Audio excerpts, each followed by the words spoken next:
Good morning. I hope you had a great weekend. I'm glad to have you here. On Friday, we started talking about ways to measure energy transfer in reactions. And if you have something like an acid and a base coming together, for example, HCl and sodium hydroxide, that's the system. It's the part that we're interested in. We're curious how the system reacts. So in this case, how the acid and the base come together. You can think of the system as like the interesting part. But around the system, in this case, you'd have, for example, like solvent molecules like water, all right? Acids and bases don't react by themselves. You need to have a medium to transfer them together. So the surroundings are everything around the system, all right? Sometimes it's water, most of the time for us it's water, but it could be the air we breathe, it could be a different solvent. System and surroundings is important because in a reaction, the interesting part, a lot of times, is where the action is, it's where the energy is given off.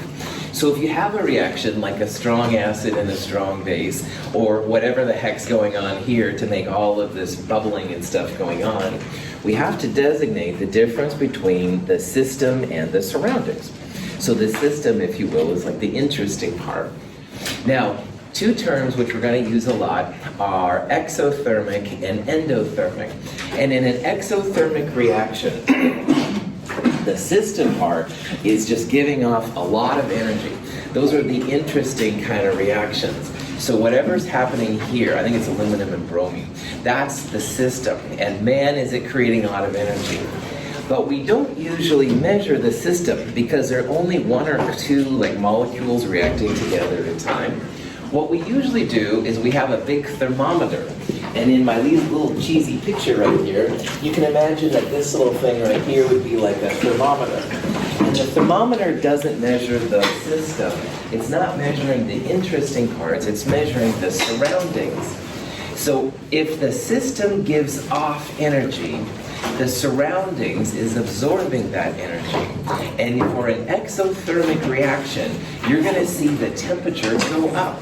So if on the last week's lab, the net ionics lab, a lot of you touched the beakers or whatever, or test tubes or whatever, and you felt the energy come off, all right? That's the energy of the surroundings. That's the water molecules transferring the energy from the system to your hands, basically. So an exothermic reaction, again, it's something we're going to talk about a lot. That just means that that system, that interesting part, is giving off a lot of energy. We will measure the surroundings to figure out it is. But even more importantly, if you feel a reaction and the beaker is hot, energy's been given off, those are exothermic reactions. Now, conversely, you can have the opposite process, where a process is taking energy. And as an example of that, here is some ice that's being melted, all right?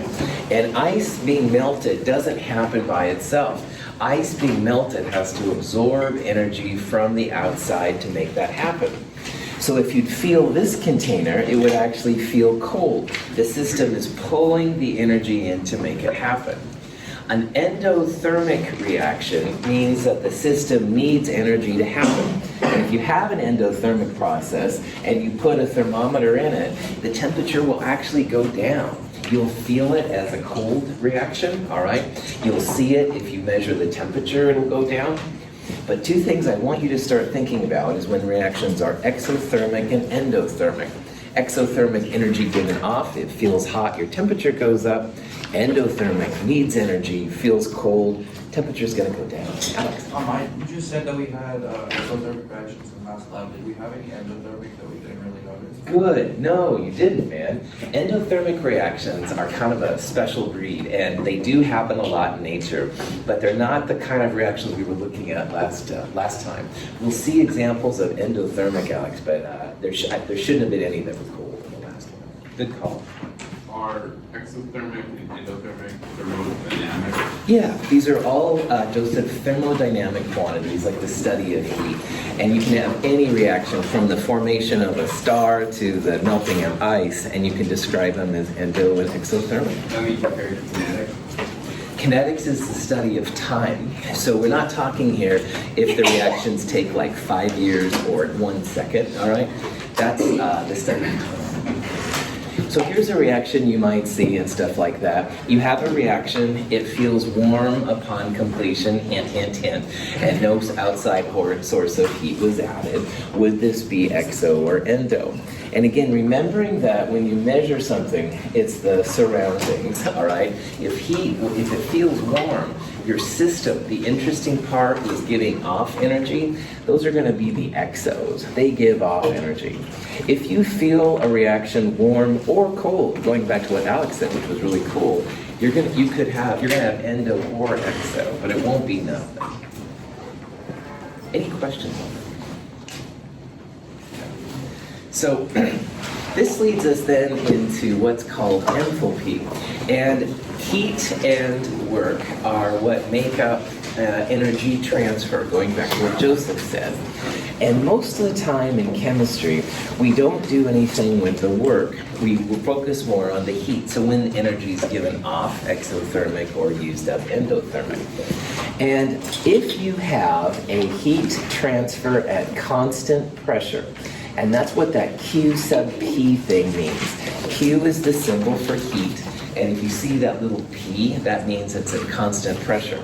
And don't let that intimidate you. All that means is that you're doing it on the Earth in a normal environment. Because normally we have a constant pressure of about 1 atmosphere, give or take. So Q sub P is heat transferred at constant pressure, which means you're not in a vacuum and you're not on Mars or something like that. But anyway, if you have that, then delta H is what Q sub P is. It's just a heat transferred at constant pressure. So again, you're doing it, you're not changing the pressure on it, which is stuff you can do in future courses, but not here. This is the overall first law of thermodynamics. All the energy is equal to the heat plus the work. And again, most of the time, we don't worry about the work in chemistry. There are some times we can, but that's for future courses too. So if we know the enthalpy, the delta H, then usually we have a pretty good idea as to the energy transfer of the process too. So this is our way to satisfy what energy is going on. So we're going to do some stuff here where we're finding heat or enthalpy, and all of those are just about ways to see what the energy is. What is E? E is the overall energy, and all the energy in the universe comes from heat Q and work W, but we're just going to focus on the Q part. The enthalpy of a reaction, you can literally think about it as having like an energy axis, an energy y-axis. And if you have an exothermic reaction, exothermic means the energy has been given off.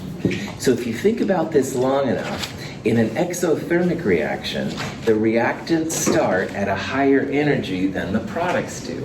So you can imagine those hydrogens and oxygens are bubbling around each other, and they see each other, and kabam! Energy, that's the exothermic, you feel it, but sound effects not necessary, I know. Anyway, kabam, the energy is transformed, and the products are now lower energy. So in the exothermic reaction, the system, and that's what this little box is right here, it's the system energy goes down, all right? Negative delta H's and negative Q's mean exothermic as well.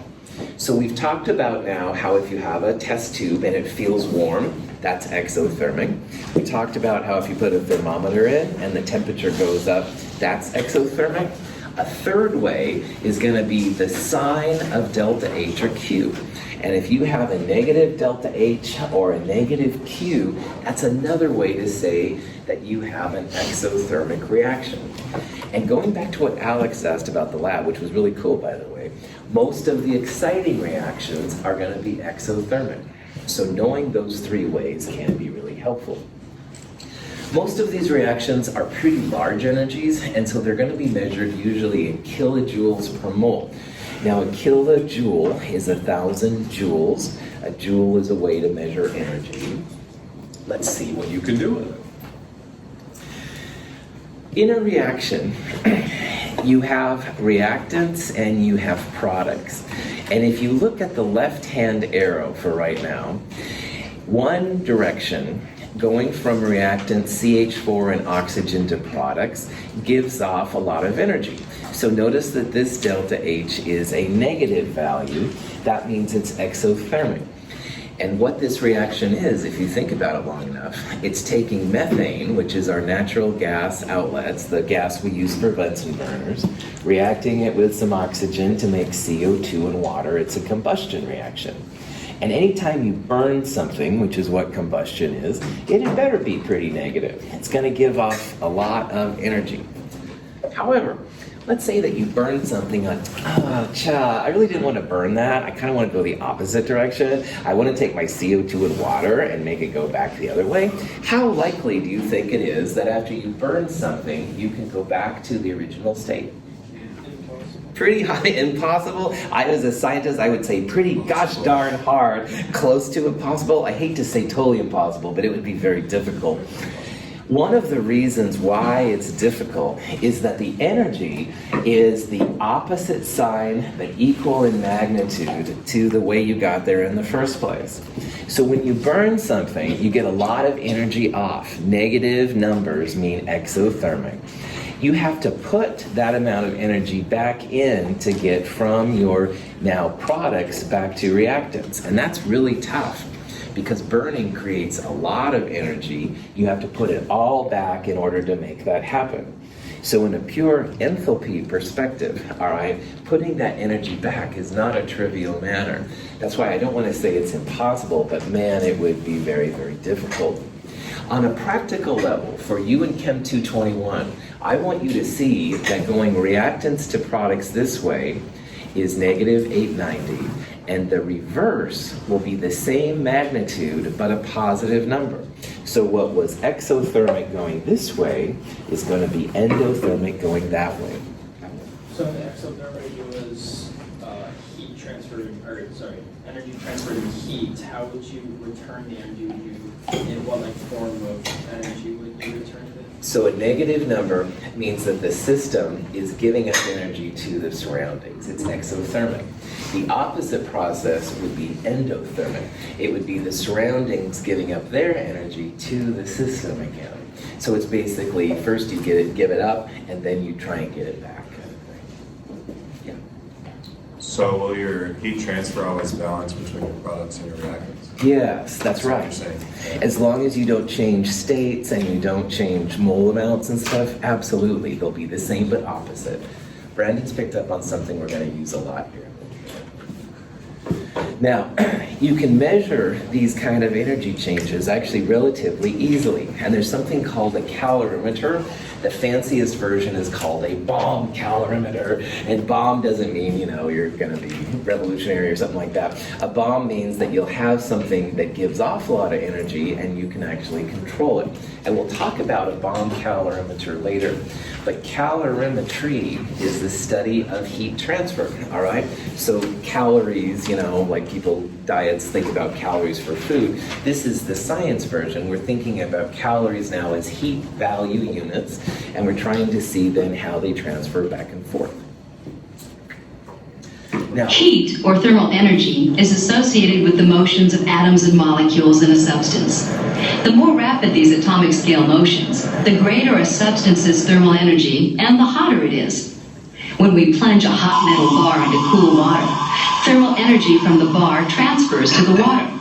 While the atoms and molecules of the bar slow down, those of the water speed up. The transfer of energy can be measured as a rise in water temperature. Molecules of a hot substance move more rapidly than those of the same substance with a lower temperature. If the two samples come in contact, a transfer of molecular momentum occurs from the rapidly moving molecules to the slower ones. In this way, thermal energy transfers from the hotter sample to the cooler one. When the two samples have similar rates of molecular motion, they have reached thermal equilibrium and have the same temperature. So in these examples, you can see what's happening. You've got something hot and something cold, and you mix the hot and the cold together, and the hot energy is transferred to the cold. So at the end, you end up with kind of a warm mixture, which is just like an in-between zone between the hot and cold. This is part of the kinetic molecular theory. And one of the first lectures in Chem 221, I had a couple of you come down here, and you were all states of matter, and you moved like one step forward and one step back and stuff. And that was the kinetic molecular theory as applied to states of matter. Now we're seeing the KMT applied to heat energy. And so it's like in the morning sometimes I try and come in and I try and, yeah, this is chemistry, it's so cool. And poor Tiff's like, oh, shut up, Russell. But she's hopefully taking some of my energy, and I'm sorry, she's smiling, so good, I haven't totally lost her. Yeah, so she's taking hopefully some of my energy away from me, which is what I want you to do. I want all of you to take my energy. I'll go back to my office and collapse afterwards, trust me. But for right now, man, I'm trying my hardest to get the energy out there. This is what hot and cold things do, all right? You're not creating or destroying any energy. You just are transferring the energy around. And this is kind of like law of mass action, where you have you can't create or destroy matter, you're just changing it around. One thing though that's kind of funny, and it may start to bug you if you think about it too much, is people will say things about, don't let the cold in. It's not about the cold, man. It's all about transferring the heat. So if you're gonna let the cold in, no, the heat goes out. And poor Robin doesn't deserve a slap, but it was kind of a funny meme, so I apologize for the violence of the image. Prof, hat back on. Questions? Here's another picture showing what's happening and stuff like that. Remembering now that the colder values, they move a little slower. So the little lines right there are like slower pictures. And the hot ones then are warmer and stuff. There has to be a way then to measure these heat transfers. And the first big equation that we're going to talk about is when you have some kind of matter and you're heating it up or cooling it down, but you're not changing the state. It's going to stay a solid or a liquid. We'll talk about that in a little bit. And the first big equation of this section is Q equals mc delta T. And this is the first big equation from this section. Q is the heat energy, which is usually joules, sometimes kilojoules. The temperature, delta T. Delta is a change in a substance. So delta T, delta always means final minus initial. So delta temperature would be the final temperature minus the initial temperature. And then M is the mass, how much of the substance you have. And believe it or not, this is one time where we're not usually going to use moles, we'll just use grams. And then the C is an interesting thing, it's called the heat capacity, because some substances heat up really fast and some substances take longer to heat up. The heat capacity will tell us what exactly this is all about. So this is kind of a side. Again, Q is nothing more than the joules, the heat transfer. If the joules Q heat is positive, it's endothermic, which means you're adding energy. On the other hand, if the Q heat joules is negative, then that means they're losing energy, it's exothermic. The mass, M, is usually just grams. We'll talk about heat capacity in a little bit, but every substance has its own heat capacity. And finally, this one's really kind of cool. Delta T, final temperature minus initial temperature. And the way that Kelvin and Celsius work out, as you can use Kelvin temperatures here, like final Kelvin temperature minus initial Kelvin temperature, or you can use Celsius, final Celsius temperature minus initial Celsius temperature.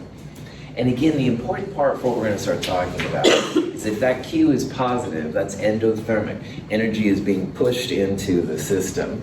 If the Q is negative, then that thing is then giving off energy. It's exothermic. The heat capacity is just a number. It's a number that represents the joules required to raise 1 gram of substance by 1 degree Celsius or Kelvin.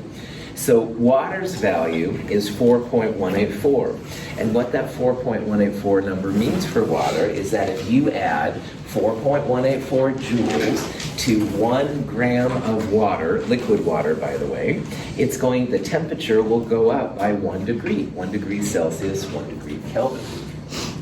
Most of the metals are less than 1. So for example, aluminum, 0.902, it only takes 0.902 joules of aluminum to raise 1 gram by 1 temperature. You don't have to know any specific heats, I'll give them to you, except for water. We're gonna do so much with water, you've gotta know this 4.184 number. 4.184 was also the joules to science calorie conversion for Friday, but honestly, that's not as important as knowing the specific heat version of this. So here's an example of how this works. We've got 25 grams of aluminum, and it's starting at 310 Celsius, and it's cooling down to 37 Celsius. And we want to know how many joules of energy are lost by the aluminum. So this would be an example of where Q equals mc delta T comes in really handy. And the substance we're studying is going to have a heat capacity. Aluminum happens to be 0.902. And I would always give you those numbers unless it's water. Does anybody remember what the heat capacity of water is? 4.184. Oh, symphony to my ears. 4.184. Please know this, /memorize, /put in your calculator. That 4.184 number is going to pop up a lot. But the other numbers, absolutely you don't have to. Okay.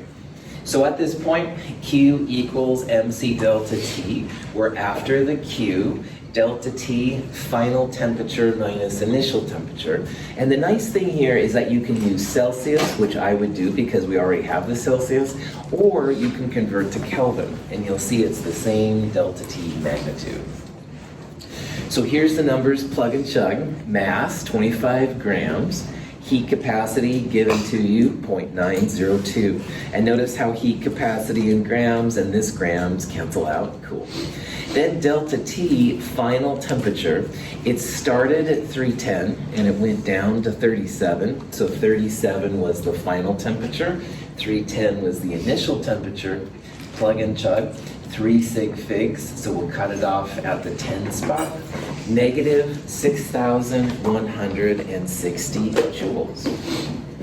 Is this exothermic or endothermic? Exo, well done. Energy is being given off. The hot metal got cold. The negative sign also shows that it's an exothermic reaction. You're going to be given off. Okay. Negative means exothermic. The aluminum is giving off the energy. The surroundings are absorbing that energy, and that's why the temperature went down. And again, you can use delta T in Celsius or Kelvin. So since these Celsius values were given to you, just use those, all right? On the other hand, if someone gave you Kelvin temperatures, you could use those as well. Just remember it's final temperature minus initial temperature.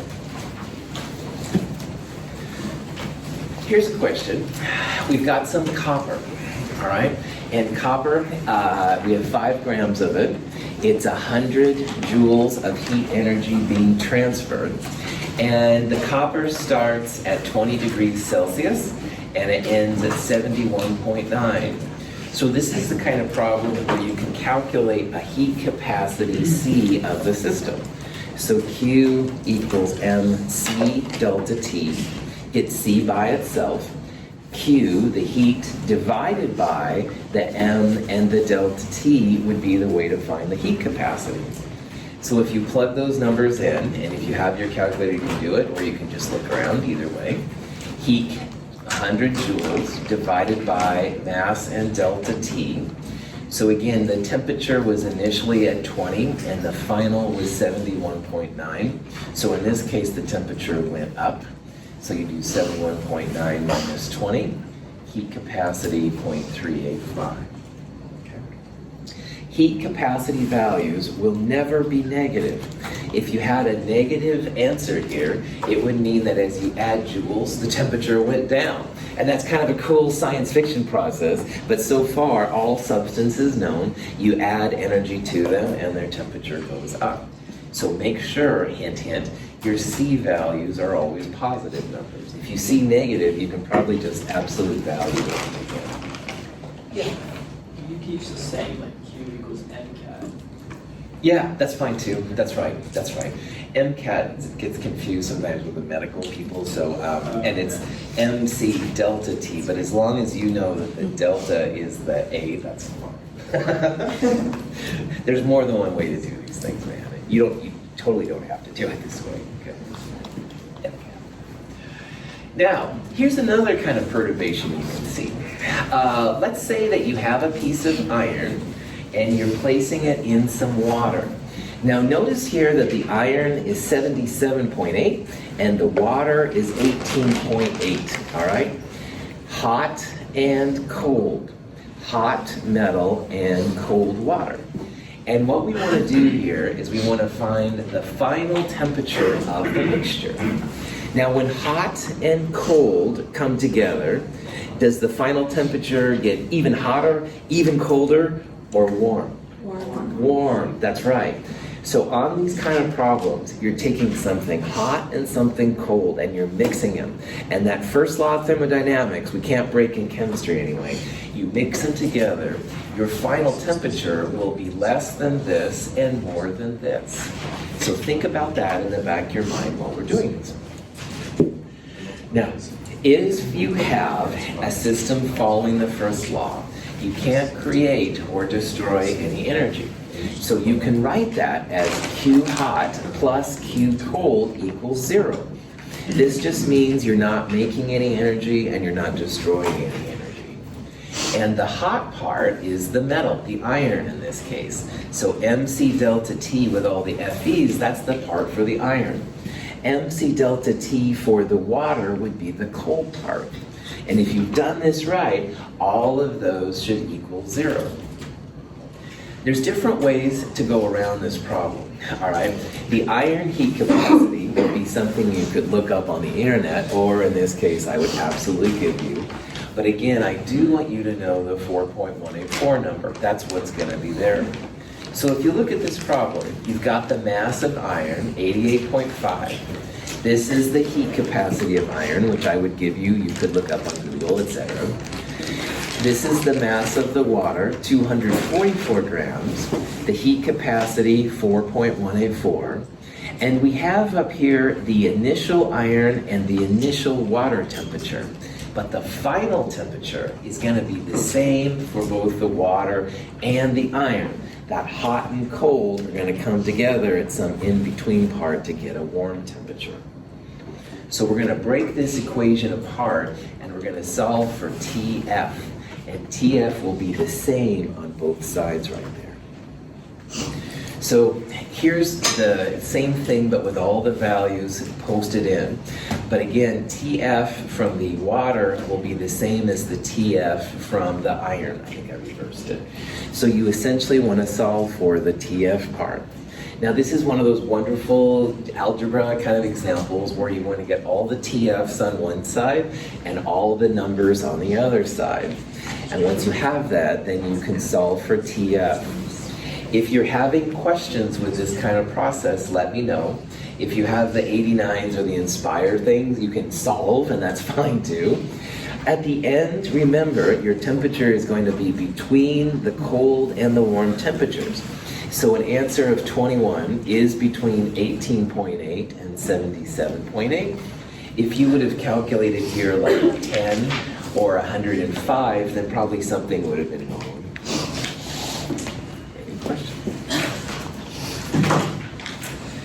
All of these examples, you're not changing the phase, like solids remain solids, liquids remain liquids. But there's another kind of a heat transfer process we need to do where there's a change in state. So an example of that would be taking like ice and turning it into liquid water. And a change in state, again, is when you're changing the phase, like you're going solid to gas or gas back to liquid or any kind of combinations like that. MC delta T is great when you don't change the phase, when you have just solids or just liquids, etc.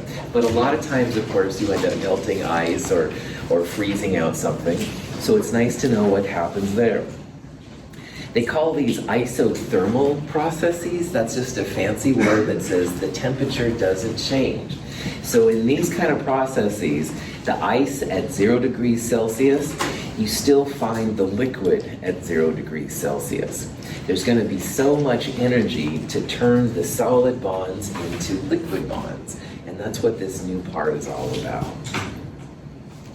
So here's an example of this. All of these no change in, if you have a no change in state, like you're keeping the solids as they are, that's an MC delta T. So again, your iron is still iron, it's still solid iron both sides. You could use this for heating up liquid water. But when you do have a change of phase, change of state, then you don't have a temperature term anymore because the temperature remains constant. And all of these crazy things, it's heat of something times some kind of mass. So for water, for taking solid ice and turning it into liquid water, there's this number called the heat of fusion. And the heat of fusion is the heat of something. And there's several of these out there, and we'll see them as we go through. All you have to know is that all of these are going to be heat of something. There's a heat of sublimation and a heat of vaporization. It's heat of something times the mass. Now, the reason why I have mass in brackets is because these terms sometimes are joules per mole, and sometimes they're like this one, joules per gram. The goal is, of course, to make the units cancel out. So if you're curious how much energy it takes to convert 2 kilograms of ice into liquid water, you're going to use this 333 joules per gram. You're going to convert kilograms to grams, and that'll be your mass term. You're going to get out the energy. Very, very cool processes. Avenir. Is that assuming that like the table or whatever that is on is not giving off any heat? Because wouldn't the liquid that comes off like automatically just rise up since it's on something? Cool. So you are only turning the solids into liquids at this point. Yeah. And if you have like a substance which absorbs energy, that would be a bad substance to be on. If you have the right kind of substance, it's not too bad. Like usually people use porcelain or something like that. But if you're, on the other hand, if you're doing a super sensitive NASA experiment, then maybe you should take in the capacity of it. The bomb calorimeters have a process like that built into them, and we'll talk about that a little bit later. But for right now, just think about it that we're able to just isolate our heat transfer to the substance involved. Good. Here's an example of how this kind of process works, all right? We want to find the heat of fusion for lead. This is the heat of something, all right? And in the heat of fusion for lead, it takes 6.30 kilojoules of heat to convert 255 grams of solid lead into liquid lead. So the heat of fusion is a solid to liquid transformation. So there's all different versions of these crazy heat things. Don't you worry about that. But the part that kind of helps me to focus on is you want joules per gram as your units. So this thing is kilojoules. How do we turn a kilojoule into a joule? Multiplied by 1,000. Well done. So 6.30 times 1,000 would be the joules here. And that's the energy to convert 255 grams. So 6.30 times 10 to the third joules divided by 255 grams. This is going to get you 24.7 joules per gram.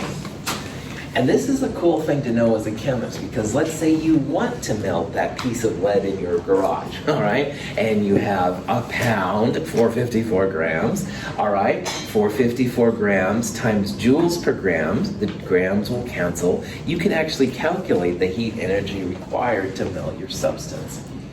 And that can be kind of a cool thing, like we'll see. So heat transfer with no change of phase is MC delta T. And all that means is you're changing the temperature, but you're not changing the liquid water into ice or the liquid water into steam. Same phase. If you do have a change of state or a change of phase, that's the heat of something times a mass, all right? This is the heat of something, in this case for lead. And if you had 255 grams of it, you'd multiply it by 24.7. That would tell you the heat required to change your lead from solid to liquid, changing the state. Yeah. Is this using the equation, the heat transfer and the no change in state? Yeah, that's right. So what did you solve for? This is the heat of something, all right? This is the heat of fusion right here. all right? And you this times the mass equals the heat, which was this number.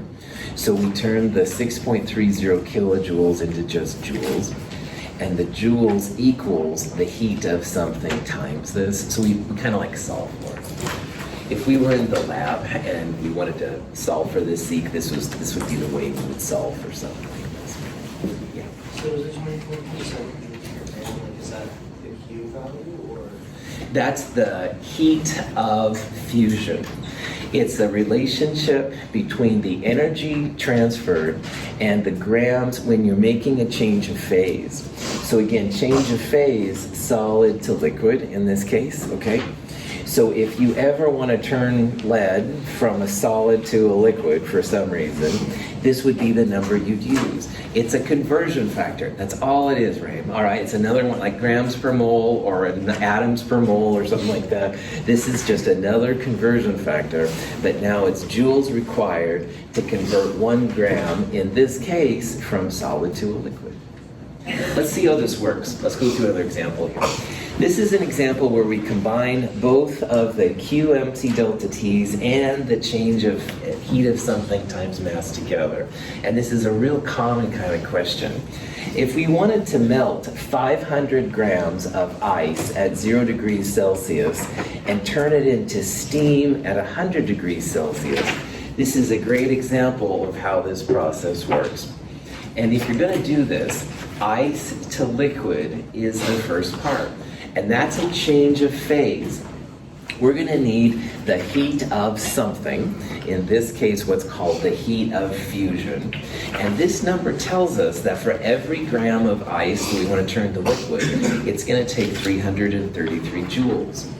So the first step of this kind of problem is just to see how much energy it takes to go solid to liquid. But we want to take that liquid and heat it to 100 degrees. So the next part, taking the liquid from 0 to 100, that's an MC delta T equation.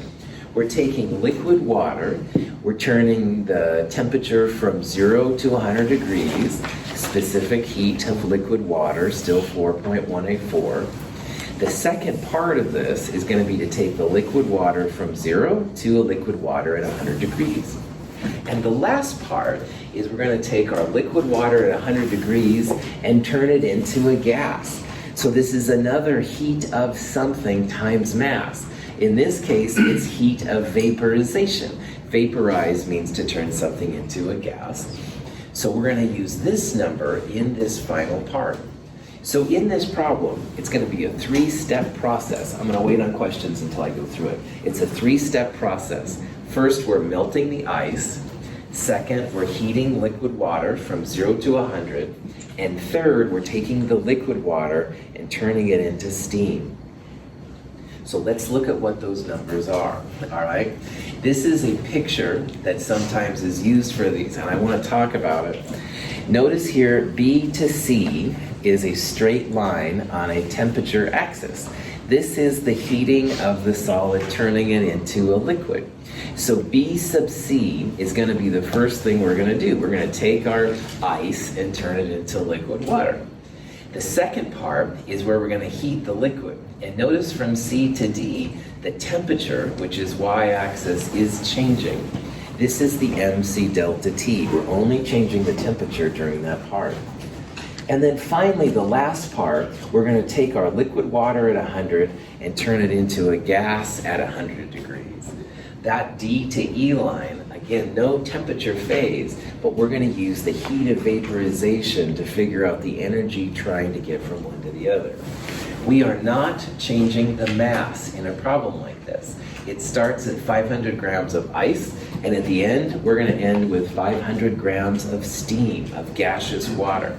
But what is changing is the different kinds of pieces we're going to use. So this next slide, I'm going to show you basically 3 equations which will represent these 3 transitions. We'll figure out how much energy it takes. So the first part, just melting the ice, heat of something times mass.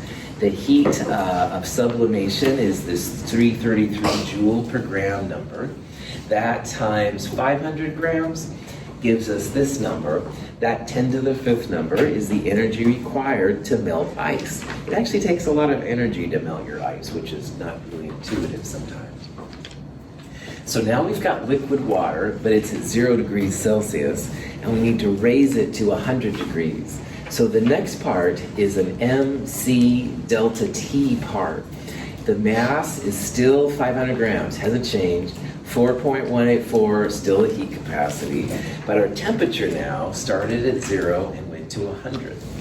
So this number, 2.09 times 10 to the 5th, that's the energy required to heat your water from 0 to 100 degrees. And the last step is we need to take the heat of vaporization number and figure out how much energy it takes to convert the water at 100 degrees into gas at 100 degrees. That's this number right here. The mass still 500 grams, 1.13 times 10 to the 6 joules. Check out how much more energy, a magnitude more, it took to evaporate the water, turn liquid into gas, than it did the other two parts, and we'll talk about that later. But the important part is that if we want to know the total energy required to melt our ice at 0 degrees Celsius and turn it into a gas at 100, we're going to add those three values up. That's 10 to the 5th there, plus the 10 to the 5th there, plus the 10 to the 6th there. You get this massive number. If you divide it by 1,000, you get this number. That's the energy required to heat it. Does ice go to gas without adding energy using that number? No, right. It's an endothermic process. So ice does not go by itself to gas without adding energy. I want you to think about that. Brendan, thanks for being patient. Okay. So the 2260 is the heat of vaporization. Right? That's right. And 100 degrees Celsius is the boiling point for water. Yeah, exactly. So if you were at do you have to be at 100 degrees Celsius to use that conversion factor? Or Yes. You couldn't be at 55 degrees Celsius water and then start. Right. Not without more complicated models that you'd learn in a future chemistry class. But yeah, with our things, yeah, absolutely. We're only dealing with 0 and 100 for freezing and boiling, so you'd have to use those numbers. There are some fancier ways using calculus that you could do stuff like that, but that's beyond what we can do. Awesome question, man. Yeah. So for number 4, all you did was add up those three. That's right. We added up the energy to melt the ice, the energy to heat the liquid water, and the energy to turn the liquid water into steam. Well, I saw one more question. Yeah, Zeke. The heat of fusion, that's in joules per gram. That's right. And then so the calories. We're not doing anything with calories in chemistry 221. Yeah, calories are there's science calories and there's food calories, and I want you to use joules with me. Joules is kind of the professional energy guy, but it's the same kind of thing, man. It's just joules. It's harder to get confused with the calorie part, man. So. And then does the heat of fusion have like a letter for it, or? It'll sometimes say delta H fuse like that, and the vaporization sometimes is delta H vap.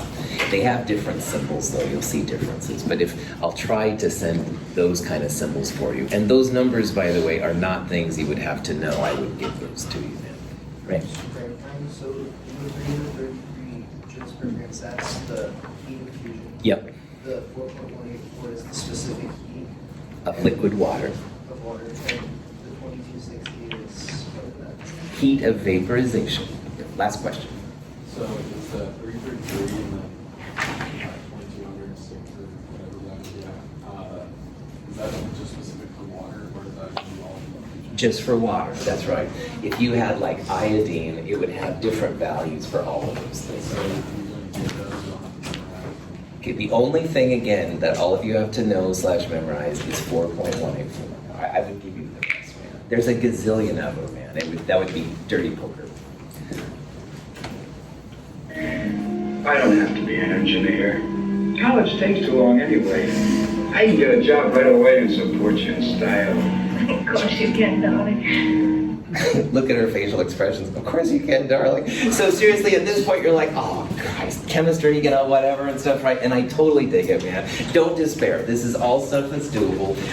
Totally. Chase brought up the important part. You only have to know 4.184. Think about these things in segments, and they fall a lot easier and stuff. It's pretty cool.